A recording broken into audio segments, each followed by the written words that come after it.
called Malin Head. It's right up the far north of Ireland. Mm. We all know about the north of Ireland, don't you? Yeah. But actually, the northernmost part of Ireland is in the Republic. It's not in Northern Ireland.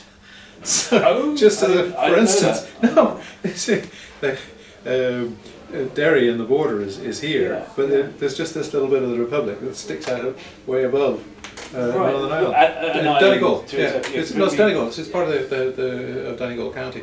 So it's they call it the Inishowen Peninsula, but it's it's just a funny little. Now the weather station's actually at the airport. Okay. And the steam railway runs past the airport, so travelling to the airport on a steam railway seems like a crazy idea. So this is another Book Potato interview with one of our authors. This is Geoff Saunders Reports from Coastal Stations. Hello Geoff, how are you? Hi. Right, Reports from Coastal Stations.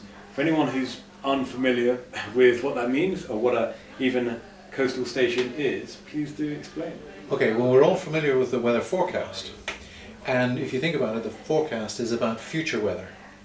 Of course. And to know about future weather, you've got to record the weather as it is now and track how that changes. So so what happens with the shipping forecast in particular, which is what's used at sea, is in order to forecast the weather for the future, they need to record the weather carefully. So they do that at these coastal stations around the island. Right. And they've been doing that since Robert Fitzroy, the captain of the Beagle, was asked to set up a forecasting system in about 1860.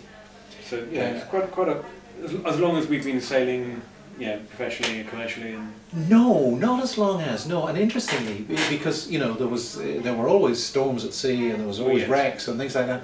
And it was one wreck in particular when about 400 people died on a passenger vessel that prompted the British government to think, well, could we not have foreseen that there was this storm coming? Because another sort of paradox is that out at sea, ships generally are safe. They're really in danger if there's a storm and they're coming close to land. Because the old sailing ships were much less manoeuvrable than modern ships. Of course, And this coincided with the development of the telegraph. Sure. And Robert Fitzroy was able to get reports from around the coast, telegraphed to London, and he'd do his calculations as to where, the weather, as we know, in the United Kingdom, generally comes from the southwest. Yeah. So if there's a storm in Kerry in Ireland today, there'll be a storm in the Irish Sea tomorrow, and there'll be a storm in the North Sea the day after. Yeah. That's obviously simplification, but that's what he was looking for. Right. And he developed a system there, because of course there was no radio to ships. Of course. He developed a system of displaying symbols that ships near the coast could see. Telescopes. And they said, "Oh, there's a storm coming. We better, move further out to sea, or we better hurry up and get into port." And that was the driver for it.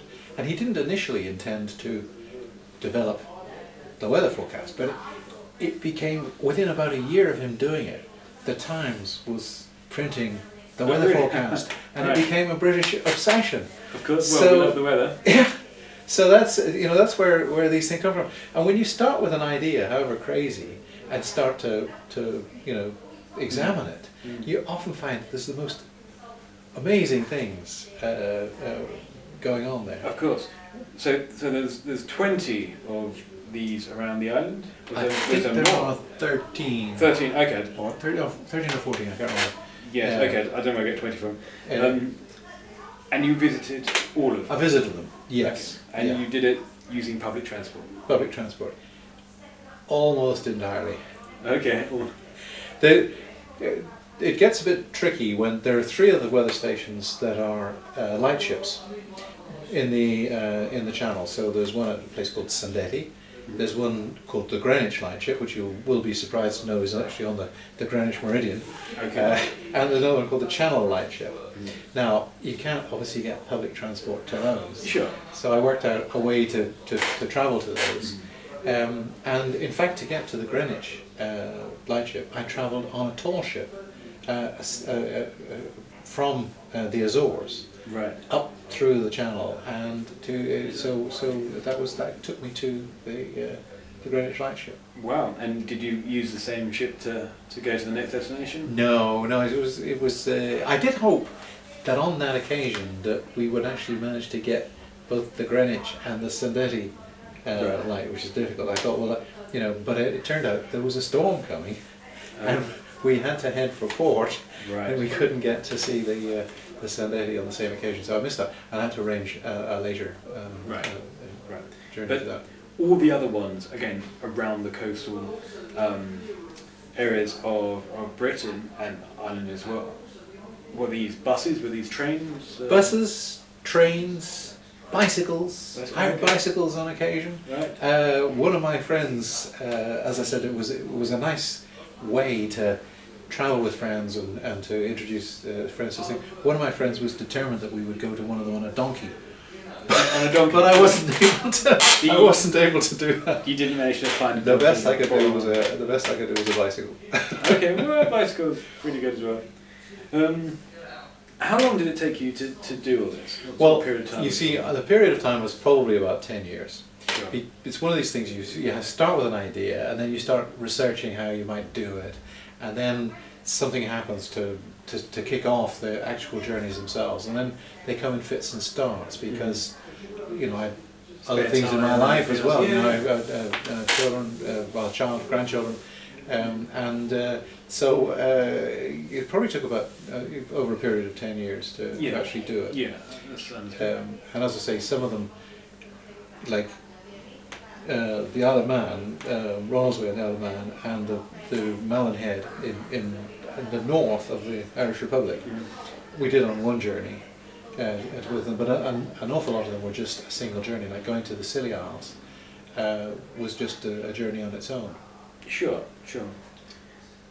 Did you? What did you find easy about doing this, and what did you find difficult? Well, easy. If Actually, there the was any transport easy. was easier than you might imagine, Right. Okay. and a lot of fun.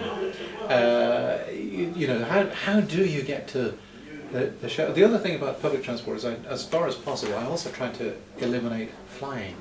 So, of course, you could fly to all of these places, to one of these, but I decided to try and do it without flying. Even before it was fashionable not to fly. I was doing that. So how do you get to the Shetland Islands?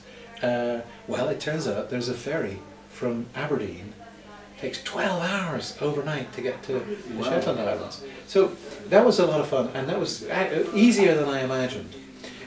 One of the hardest bit was persuading my wife to go with me on some journeys. Right. She did accompany me on several, but not all of them. But then persuading friends to come too was not exactly hard. But I mean, they know me well enough to think another crazy idea. Yeah, another crazy expedition. Yeah. You obviously released a book about your journeys. How easy did you find that? What was tricky about getting a book compiled and out there? Okay, well, the first thing was, as a lot of authors do, you look for a publisher, and publishers. If you're not on television, you don't do cookery books or have bodice rippers or something, then it's very, very difficult to get. So that didn't turn anything. And I decided really what I wanted to do. I was writing this, it says, dedicated to my friends and family. So it was a book really that I wanted my friends and family to have. So I decided to publish it myself. Sure. Now, I have a reasonable background in IT, so I looked at what was necessary to do that, and I found that in fact using Word, Microsoft Word, it was quite straightforward to put together really quite a professional job. And I found a printer then, print on demand operation that would produce the kind of quality that I wanted. And I've been very, very satisfied with the quality. Becoming a publisher required a little bit of nerve, but not very much money. you can buy a block of ISBN Yes. numbers, which I did, and then of course you've got more than one, so it encourages you to produce more than one book. Yes, of course. And how many books have you produced? Personally, 3, Right. and then I've published 2 others for friends. Sure.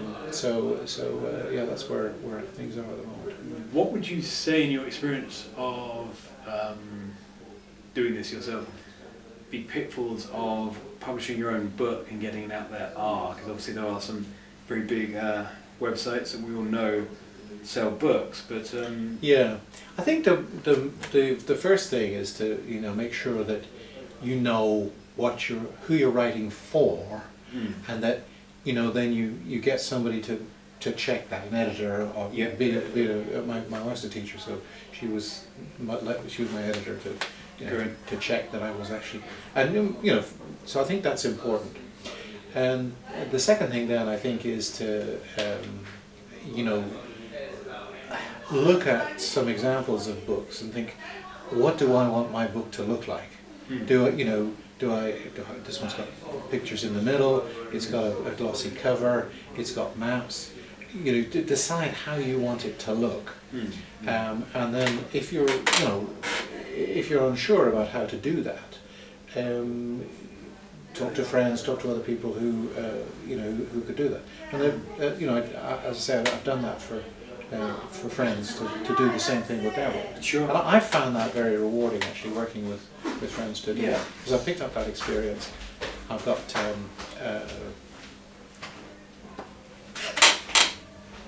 do you want to come down? No, I'm going to be out. You can, okay. it's going to be edited anyway. Yeah. So I picked up the experience of how to do the publishing, the printing, getting the layout as I wanted it, and I'm happy to share that. It's been fun sharing it, to be honest. That's great. Anyone watching this who's got an idea for a book, be it fiction or non-fiction, any mistakes you've made, you think, oh, if I could do it again from scratch, I wish I wouldn't do something? Difficult to say.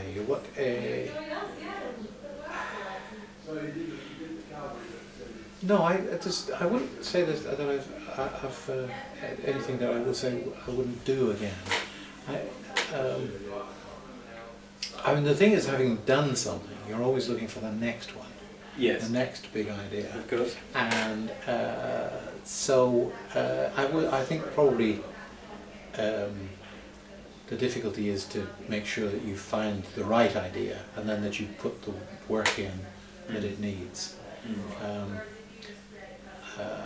And that's not easy. Would you say people that have ideas, I've got an idea for a book, I've written a book, or half written a book, and the ones that never quite